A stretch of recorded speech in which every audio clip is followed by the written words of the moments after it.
Welcome to the Retirement Planning Show, your source for financial strategies to help you retire with confidence. Featuring Chip Coughlin of Retirement Income Analysts in Syracuse, New York. Chip is a registered representative, and securities are offered through LPL Financial, member of FINRA SIPC. Investment advice offered through Stratus Wealth Partners Ltd. Retirement Income Analysts and Stratus Wealth Partners are separate entities from LPL Financial. And now, here are your co-hosts, Matt Halloran and Chip Coughlin. Hello and welcome to episode number 15, 6 Late-Stage Retirement Catch-Up Tactics with Chip Coughlin. People who've listened to your podcast before could very well be sitting there saying, oh my goodness gracious, I'm really close to retirement and I haven't done a lot of the stuff that we've heard about from Chip and your team here. So what are the 6 late-stage retirement catch-up tactics? Okay. Number 1 is fully fund your 401k or 403b. Number 2 is consider a Roth. Number 3 is perhaps tap the equity in your house. Number 4, it's a tax issue. Use your deductions carefully. Number 5 is rethink insurance. Okay. And number 6 is protect yourself. All right. Fully fund your 401k is number 1, but even with these 6 late-stage retirement catch-up tactics, do they have, what sort of time do they have? Can you break that down for us a little bit? Like, what does late-stage mean, and when can you deploy these tactics and still win? Still get ahead. Well, people approaching retirement age with little savings, they might have a bumpy road ahead. So if you find individuals in their 40s or 50s who have done little or no retirement planning, they're certainly at a disadvantage. So the point we're trying to get across is with proper planning and a willingness to save and invest, the odds are not insurmountable. There are certain steps that can build a nest egg as rapidly as possible, and you want to ensure that at least some money will be there for your support in retirement. Okay. So when it comes to your 401k, the 401k or 403b, we use them interchangeably. It's a powerful savings tool for people that are working. And workers nearing retirement should seriously consider funding their 401k as soon and with as much as possible. So let's give an example. An individual who's 40 years old and contributes the $18,000 annually to a 401k, and that's the deferral limit this year in 2017, they could accumulate over $1.3 million in that account by age 65. So that's 25 years of putting a good part of your income in this. Now, this assumption, the calculation assumes an 8% return, and it also assumes that there's no employer contributions. But as we know, many plans, if it's a 401k profit sharing, the employer has a role in that, or they'll have a match or something like that. So that could boost that number even more, okay? If this individual waited, and again, waiting is the killer. If this individual waited and they increased their savings by the catch-up amount this year, and the catch-up feature is for anybody over 50 within a 401k, they can put an additional $6,000 in. So it's $18,000 plus 6, the catch-up over age 50, for a total of 24. So if they did that at age 50, it would provide an additional $271,000 in savings. And, that's something you've got to really commit to. I know, and we talked about earlier, that people are buying houses, saving for college, getting kids off to college and things like that. But don't neglect the retirement plan. Simply put, you cannot borrow money to retire on, but you can borrow money to send your children to school. So you really got to be proactive. Put yourself first, because you may be retired a lot longer than your children are in college. You could be retired 25 years. And you've got to have some gas in the tank, so to speak, if you're going to retire and financially be able to survive. Well, I really hope my children aren't in college for 25 years, Chip. That's I'm right there with you on that. So along the lines of a 401k, number 2 that you said was consider a Roth. What consideration are we making here? Well, the Roth is a little bit different type of a savings vehicle. It can be a Roth 401k, 403b, or it could be a Roth IRA. But a Roth is a tax-favored savings vehicle, but there's no deduction on the front end. The money grows tax deferred while it's in the account, but when that money comes out at retirement, it's tax-free. And that's a real benefit.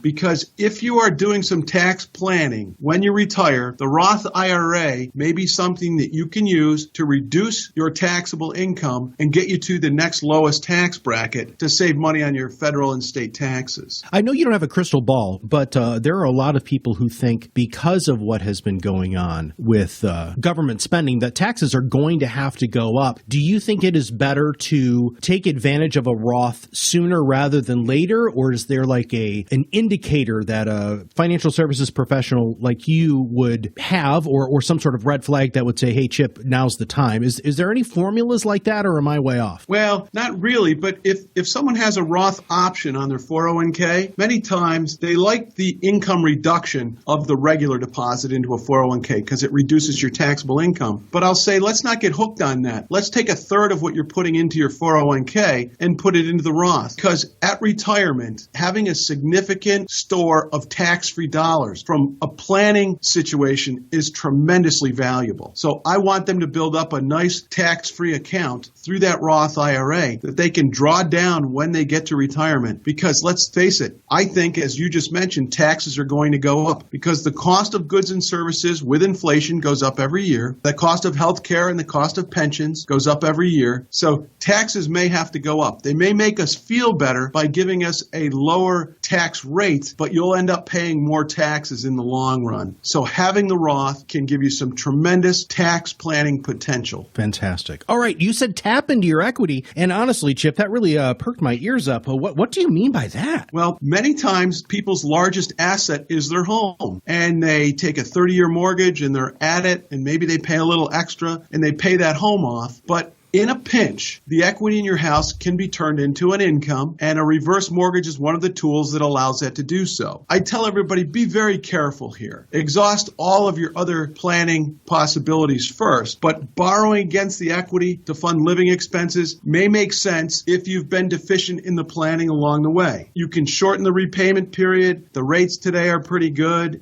Selling a primary residence outright and moving to a smaller, less costly house also may make sense to older individuals because they don't need the big house anymore. As the children are off on their own, they don't need the space, they don't want the upkeep, they don't want to paint that house, they don't want to cut the lawn. But I really think one of the considerations is, and again, we had a client that had this situation. He was 9 months from retiring. He had a pretty good sized house with a built-in pool, but he still had a mortgage on it. He owed a lot of money on the house. And when it came down to it, his children lived out of town. He had a couple sons. They lived out of town. They didn't come back to visit too often, and nobody used the pool. So he had this beautiful asset that he owed a lot of money on, and what we suggested to him was to help him retire so that a large portion of his retirement income wasn't going to pay a mortgage. We suggested that perhaps he look at selling the house and buying a condo. What are the advantages? Well, the condo would be smaller. It'd be less upkeep. Someone else is cutting the yard and shoveling the snow. Less taxes because it's a less valuable property. And it really seemed to fit. And he had enough equity in his house to pay cash for the condo. So then it was not a drag on his retirement budget. So using the equity in your house either through a reverse mortgage, or by selling the house and buying a smaller house or a townhouse or a condo may make a lot of sense in a lot of ways. You have a lot of advanced education when it comes to financial services training and understanding really what people do in retirement. I'm really interested in this next one, which is use your deductions. How is this going to help you catch up? Okay, if you have to really play the tax game to win, all right? And many times our clients aren't any good at tax planning, so they have to enlist the services of a CPA or an accountant to help them. But if you have a large amount of mortgage interest, you have deductible taxes, perhaps you have some business-related expenses that weren't reimbursed to you by your company, and charitable donations, it probably makes sense to itemize your deductions. So if you can itemize those, they become a deduction to your income, you'll pay less taxes. And let's face it, the less you pay, the more you have in your pocket. So from a planning situation, you want to play the tax game and you want to be as good and as effective as you can be. So you're just giving to the government all that you owe and nothing more. And what does that account? You really have to think. You have to have a savings habit. You have to save receipts. You have to keep good records. And you have to revisit those throughout the year to make sure that they're updated, organized, and ready for the end of the year. It's not always what you make, it's what you save, okay, that counts. And the closer you get to retirement, this becomes a key area. So having an accountant, working with a CPA, if you will give you some ideas of where perhaps you would have some deductions that you hadn't thought of before. Because again, we want you to keep as much of what you earn as possible and pay as little as tax as you can. As people get older, insurance can get a lot more expensive, but there also are a lot more needs that people who are getting more advanced in age might have. You said number 5 was Rethink Insurance. How are you rethinking insurance with an older demographic? Okay, so one of the things we do is an asset inventory when we sit down with our clients. And we want to look at what do they have in life insurance, what do they have in their casualty insurance and car insurance and homeowners insurance and things like that. So we're looking at all forms of insurance because if there was a way to economize, if there was a way that we could reduce the cost there, again, you'll have more money in your pocket. So let's take life insurance, for example. If you have a life insurance policy, and if it's of the permanent variety, that's a variety that has a cash value or a savings account associated with it. You could potentially use that cash to help you with living expenses in retirement. Many times that's a last resort, but if you can design it correctly, the money that comes out of a permanent policy, and these would be whole life policies, universal life policies, variable life policies, indexed universal life policies, they have many names.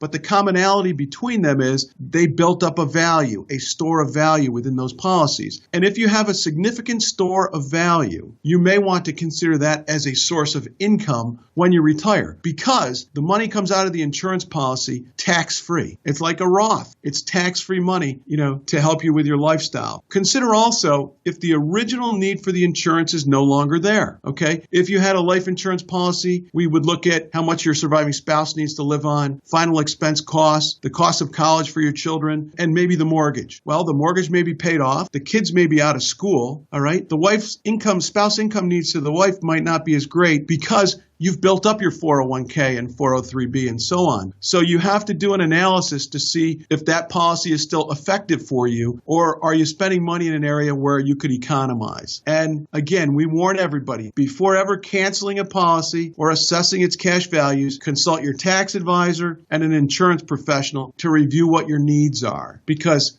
many times, life insurance in particular is based on your health. And if your health has changed, you may not get life insurance any further. Or if you get it, you may have to pay an increased cost or a rating. So let's analyze what you have first, okay? See what the planning potential is and how that could add perhaps to an income for you in the future or in retirement before we make any drastic changes. So that was number 5. We've been talking about the 6 late-stage retirement catch-up tactics here with Chip Coughlin. The first one was fully fund your 401k. The second one was consider a Roth. Number 3 was tap your equity. Number 4 is use your deductions. The one that Chip just got done with was rethink insurance. What is number 6? Okay, number 6 is protect yourself. And what we're talking about here is kind of an offshoot of the previous one. This is don't forget to have disability coverage. This is disability insurance. It protects your income or your ability to earn that income. And studies have shown that you have a greater chance of getting disabled than dying at any age. And if you think about becoming disabled, it's almost like economic death. So if your paycheck stopped because you were hurt or injured,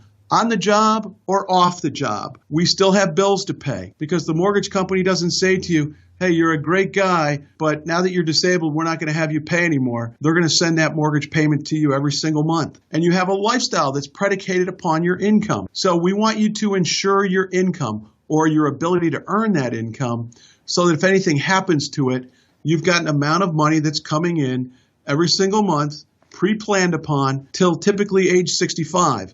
And at that point, you could say you're retired, you could access your Social Security, and you could access your 401ks and 403bs and so on. But we need you to protect yourself first because your ability to earn that income is very, very important. And let's face it, the incidence of disability is growing, and we have several clients that are disabled now. And I'll tell you, if you saw them on the street, you'd say, boy, there's nothing wrong with that guy or gal, but they've got a disability that prevents them from earning an income, yet they still have a lifestyle, they still have a standard of living, and they still have bills to pay. And they need that coverage coming in every single month so that they and their family can live like they want to live. Any closing thoughts on these late stage retirement catch-up tactics, Chip? Well, I think the overriding thought here is you have to be aware and you have to do some planning. And it's never a one-size-fits-all. What's good for someone may not be the right avenue to take with someone else. But you have to think and plan ahead, because in the absence of planning, you run out of time. And if you don't have time, it's very, very difficult to accumulate enough assets to make it possible for you to be retired and stay retired for 20 to 25 years. So planning is the key. Fantastic. Well, thank you very much, Chip, for your time today. Appreciate it, Matt. Today's podcast was episode number 15, the 6 late-stage retirement catch-up tactics. Thank you very much. And if you have not subscribed to our podcast, please make sure that you click the subscribe button below and share it with all of your friends and family. Thank you very much and have a great day. Securities offered through LPL Financial, member FINRA SIPC. Investment advice offered through Stratos Wealth Partners, a registered investment advisor. Stratos Wealth Partners and Retirement Income Analysts LLC are separate entities from LPL Financial. Content in this material is for general information only and not intended to provide specific advice or recommendations for any individual. All performance referenced is historical and is no guarantee of future results. All indices are unmanaged and may not be invested into directly.